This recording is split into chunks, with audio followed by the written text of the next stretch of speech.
I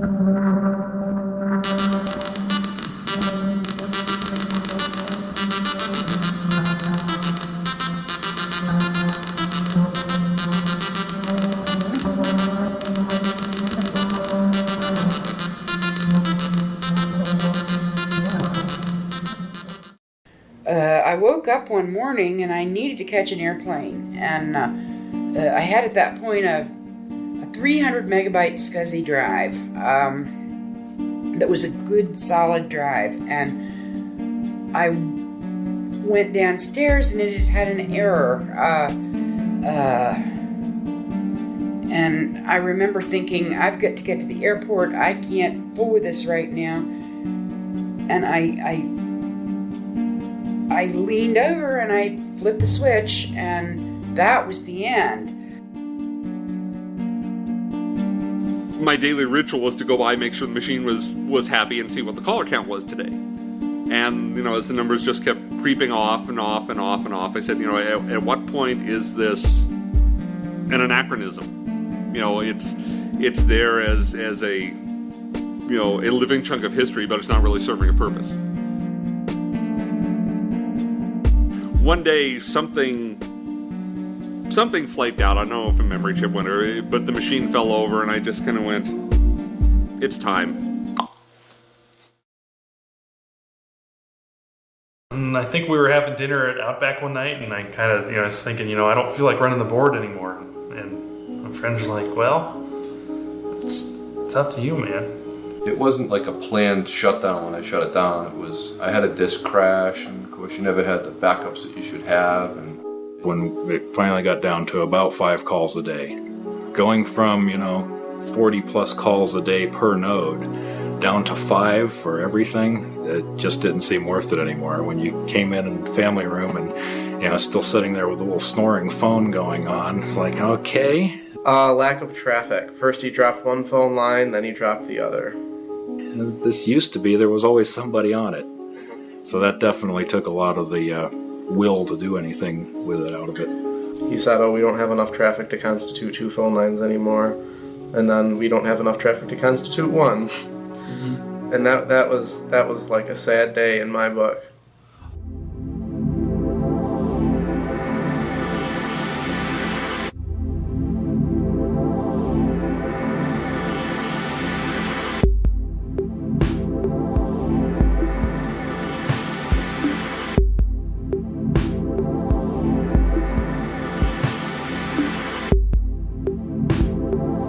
Once you've discovered the internet, and even when BBSs were still going strong, you knew that it was the future. In fact, it became readily apparent that the only function that a BBS would have at that time would be so that you could access the larger internet. One day I walked in and the guy was using Netscape 1 or something. I was like, hey, what's that? He's like, oh, I'm just using Netscape to get on the web. It's like, what? And he said, don't tell me you've never gotten on the internet. I was like, no, what's it all about? I think the last time I went on a BBS, it was actually a rant going, you guys have to get on the internet. He's like, oh my God. And he called everybody over. We have an internet virgin here. Once I got onto the net, my BBSs were history. Hindsight kind of morphs things, but it seems like over a period of about a month, you just saw everybody just walking off and going to the internet. At that point I said, there's really no purpose to BBSs anymore, and the BBSs just died instantly. We didn't know anything about the internet. Some of our customers had been saying, you should really start looking into this. You guys are modem guys, This thing's going to happen whether you like it or not, and you're in a good position. Yeah, but I didn't think that it was going to go away so fast. I didn't think it would, but I wasn't surprised. I was surprised. It died within, 6 months? I'd say that we went from bringing in thousands of dollars for selling packages that we brought in almost nothing. I remember having a chart of the sales of Searchlight BBS, and right after the 1995 BBS convention, that's when it all went to hell. We just weren't selling bulletin boards anymore. Nobody wanted them anymore. I think that's when everybody kind of woke up and said, bulletin boards aren't anything anymore. Now there's the internet. to a certain degree, anyone who's involved in the BBS world comes across these magic pundits who ran around in 1998 saying the web is changing everything, and went, no shit. The bulletin board system was at its maximum. I think it was 280 lines. And yeah, what we were doing is we would put up 10 modems as a test for the internet access, and they were immediately full. And so we figured, well, our test has been complete. Our customers want this stuff. We put 10 more up. They were immediately full. And so we just kept adding 10 lines and 10 lines. We knew that this internet thing was really not just a flash in the pan. The classic comment, and I didn't even recognize it at the time, there was a big thing. Somebody gave a presentation every Thursday. We would just have a little lunch presentation. Somebody would talk about some topic, and somebody was talking about the internet. And a big argument broke out in the hallway outside, and the owner of the company was arguing with my friend Colin, and the owner went, this internet thing, it's just a fad. 2 years from now, it'll be gone. And of course, I didn't recognize it at the time, but Colin sort of walked up to me after. He goes, no, I think it's the other way around. Out of the ashes of those bulletin boards emerged about 5,000 internet service providers. And it happened like this. You know, we like to think that the internet service providers sort of sprung forward fully grown, and they were MSN and they were Prodigy and they were all of that. But didn't happen that way. Any of the BBS operators that I knew added internet capability as it became possible. They added the listservs and internet email. Then they added gateways that allowed you to go to the World Wide Web. More and more of our customers were paying for the bulletin board system and a subscription to the internet. And then, you know, we started noticing people just buying the internet, and, you know, what do I need this bulletin board system for anymore? And so most BBSs transitioned so that they were a BBS with the internet, and then they were BBS Internet, and then they were an internet service with a BBS attached. And some BBSs survive to this day on that basis. They're web-based or they're independent dial-up online services. And it simply evolved that way. All the internet service providers that we wrote for in the end were the same guys. In most cases, using much of the same equipment in the same rooms. Our friends here in Dulles, Virginia, America Online, most people don't realize, started as a 7-line BBS right here in the Reston area. America Online grew to take the dominant position now in the internet, but has never really given up its online service BBS kind of look and sense. I coined the term internet service provider. We made a lot of the words that you use up in my office. So I never did see the break. And in fact, I still have to reject the entire line of argument that there ever was one. It was names of things changed, and they evolved as they went along. I don't understand a strong motivation to run a bulletin board system that isn't networked. Because if it's not networked somehow, then no one can get to it, in which case it's not a very interesting system.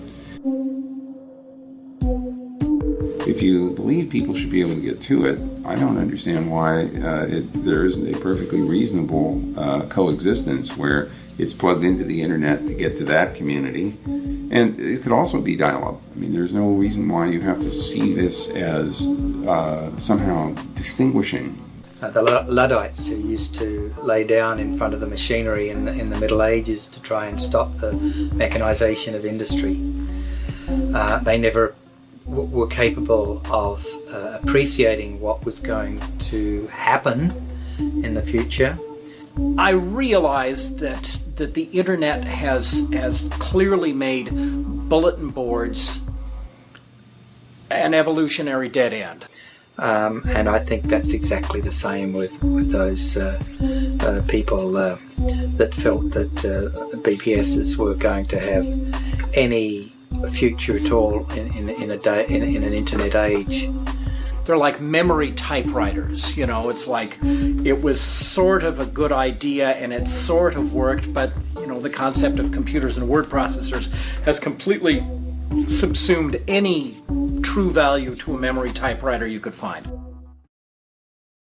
It seems nostalgic, like something was lost, and I don't want to sound cheesy, it's like our innocence was lost or anything silly like that, but it seems like a certain sense of community or like of camaraderie or something was lost.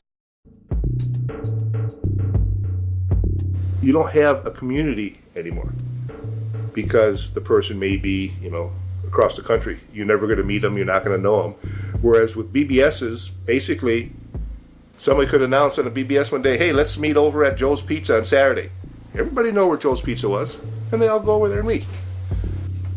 One of the things that always attracted me the most to bulletin board systems in general was the sense of community fostered by a smaller, more close-knit group of people who always came to the same place. And so you kind of got to know these people.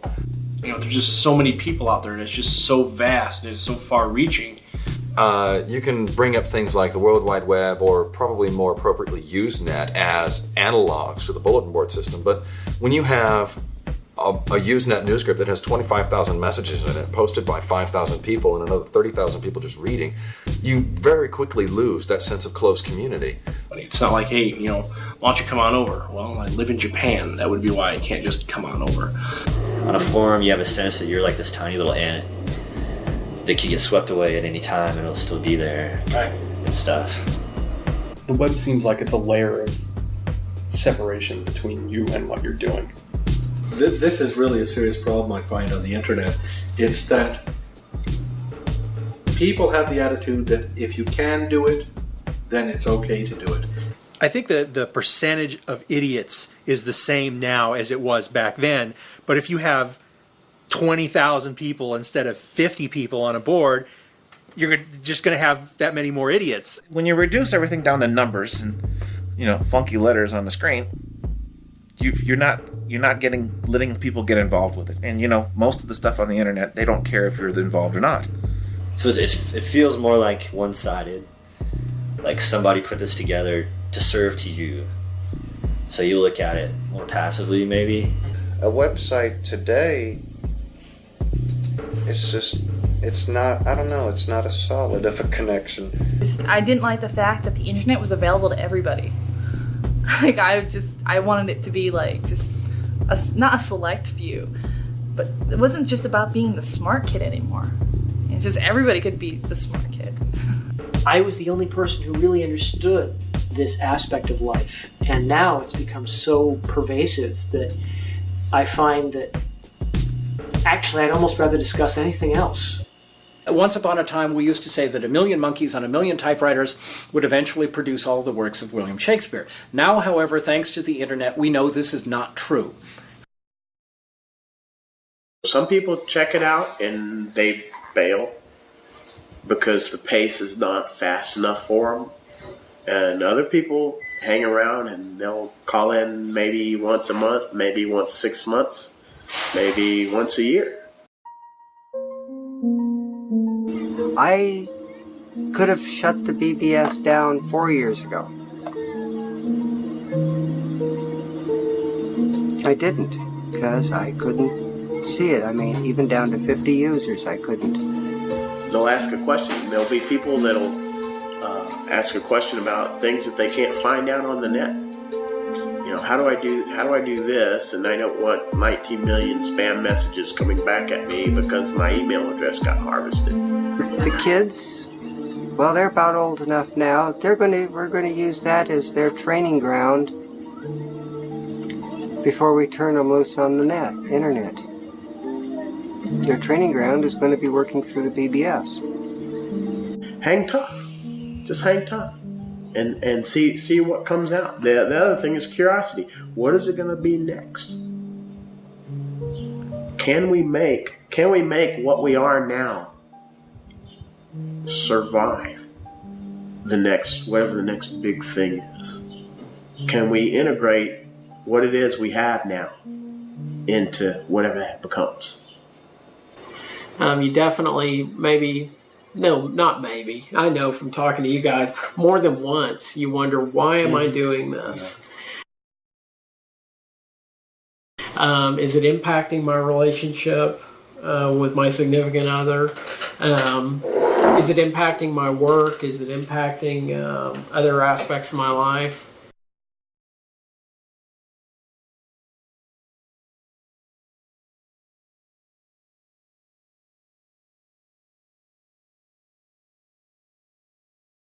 My BBS has been kind of running since '87, and for people get into nostalgia, whatever you want to call it, want to come back and visit it, and they know they can still find it there at relatively the same number or a number they can access. You know, realistically, I'm not doing this for my callers because I don't have that many more. I'm really doing this for myself because I enjoy the technical challenge and I enjoy seeing it work. And I also realize that I'm going to get excited about it for a short period of time, and then I'm going to cool off on it. We're lucky. We're still, I think the only reason that we are still running BBS is because we like to get together. Yeah, it is group therapy. We have almost nothing in common aside from the fact that we run these BBSs that hardly anybody ever calls anymore. I have people that maybe called my BBS 5 years ago that drop in, fill out a new user form, and just call a couple of times, see what's going on. They get their nostalgia fix, they go away, they come back another year or two later. Yeah. Thank goodness there's not a 12-step program for BBS. Right. Every now and then. So hunting around on eBay, I was searching for anything with Commodore in the title, and I found something called the Commodore VIC 1011A. It gives your Commodore computer a real COM port on the back, like a PC would have. So you can very truthfully do a null modem connection between the Commodore and your PC. Now on top of that, I've been really getting into TCP/IP stacks and communications technologies at my day job. And just an idea I've been toying around with. Wasn't much more than an experiment. You know, does this work? Yeah, it works. Oh, that's kind of fun. You know, the software only took me 2 evenings to write. Yeah, I tried calling it. It works. That's kind of neat. Tried calling it from my desk at work. Yeah, that's pretty neat. You know, I can call my Commodore and, you know, from my Windows workstation at work. In jest, I said if I get 20 people calling it, you know, I expected 10 or so, then I'll leave it up for a couple of months. And as of last, actually just checked it about 10 minutes ago, and I've had 1,150 callers.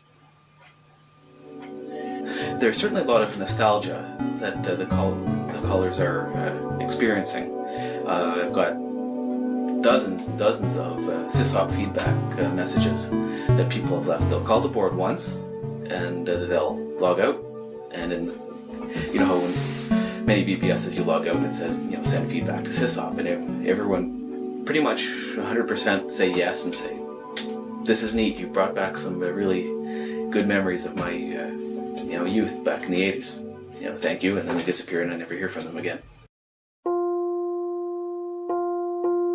The day I shut my BBS down, I put the whole thing on those 2 tapes. And a few years later, like this year actually, I went to go and restore my tapes and found out that they're bad and I can't get my data back off them, so my whole BBS is gone. It's, I don't know.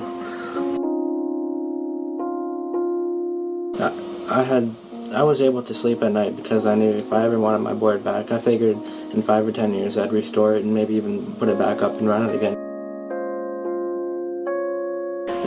I figured that I was set, and then, yeah, when the time came and I decided that I wanted to restore my BBS to look at some of my old ANSI screens and all that, and old mail and stuff like that, and it was gone, I was so devastated. Like, I couldn't believe it.